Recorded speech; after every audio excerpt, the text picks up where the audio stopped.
Shalom à tous, bien-aimés, frères et sœurs, grâce et paix sur vous au nom du Mashiach, notre Adon.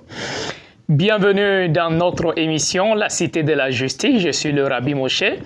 Je viens essayer de parler tout simplement avec vous sur un sujet assez important.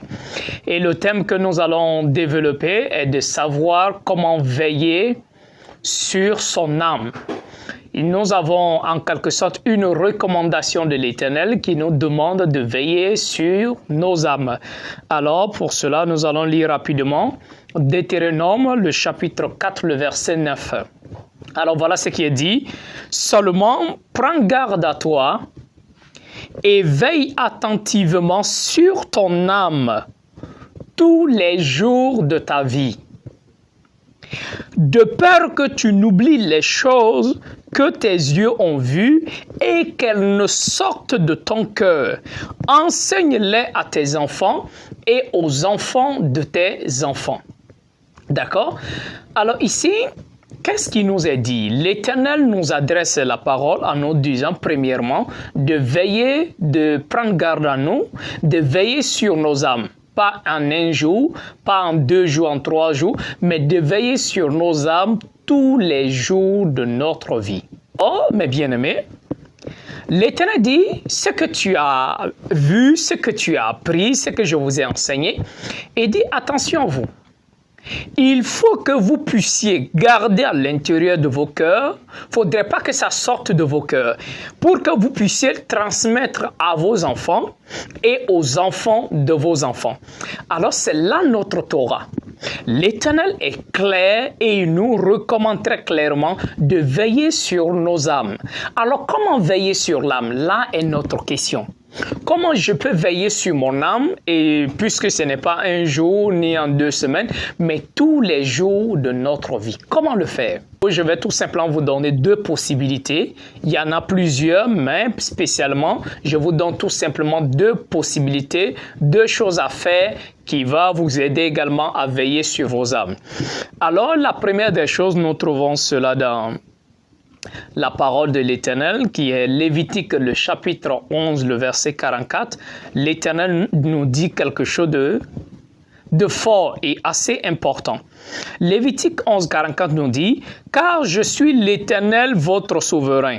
Vous vous sanctifierez et vous serez saints, car je suis saint. Ne rendez pas vos âmes impurs par ces reptiles qui rampent sur la terre. » Dans d'autres passages, on met tout simplement ne vous rendez pas impurs. Bon, ne vous rendez pas impurs, c'est vague. Parce que, puisque nous disons que l'homme est composé de l'esprit, de l'âme et du corps, alors ne vous rendez pas impurs, c'est global. Mais dans le texte hébreu, l'Éternel précise, il dit, ne rendez pas vos âmes abominables, neshama. D'accord, c'est le mot neshama qui est utilisé. Ne rendez pas vos âmes abominables, impures par ces animaux. Alors, un autre passage qui nous est donné dans Lévitique, le chapitre 20, le verset 25, l'Éternel dit, « Vous observerez la distinction entre les animaux purs et impurs, entre les oiseaux purs et impurs, afin de ne pas rendre vos âmes abominables par ces oiseaux, par ces animaux, par ces oiseaux, par tous ces reptiles de la terre, que je vous ai appris à distinguer comme impurs. » Encore dans notre passage, l'Éternel est encore une fois de plus clair pour nous dire, faites la distinction entre ce qui est pur et impur, pour ne pas rendre vos âmes abominables par ces animaux. Alors voilà clairement notre passage où l'Éternel nous demande de faire très attention à ce qu'on mange afin de ne pas rendre nos âmes abominables. Il y a des personnes qui disent oui, le Seigneur est venu, il a tout accompli, il a dit ce qui entre dans la bouche ne suit pas, c'est ce qui sort qui suit. Ils enlèvent carrément le verset de son contexte. Et comme nous savons que le Mashiach n'est pas venu contredire son Père, Son Père nous a donné déjà des commandements. Le Père nous a déjà dit qu'il y a certains animaux qui peuvent nous rendre impurs. Si nous les mangeons, nous devenons abominables à ses yeux. Alors le Mashiach qui est son fils ne viendra pas pour faire le contraire, pour dire le contraire de ce que son Père a dit. Ça, c'est absolument faux. Alors notre deuxième point va comme ça parler du Shabbat. Parce qu'on a la question qu'on a posée est de savoir comment veiller sur son âme. On a vu dans Deutéronome, l'Éternel dit « Veille sur ton âme tous les jours de ta vie ». Puisque c'est l'âme qui doit aller au paradis ou en enfer. Alors si nous rendons l'âme abominable, si nous ne prenons pas soin de l'âme, alors nous serons détruits et la personne qui sera là-bas, ce sera nous-mêmes. Alors, comme on venait de voir dans Lévitique, l'Éternel dit par les animaux purs, mangez, mais les animaux impurs ne mangez pas, car par ces animaux, vous allez rendre vos âmes abominables et impures.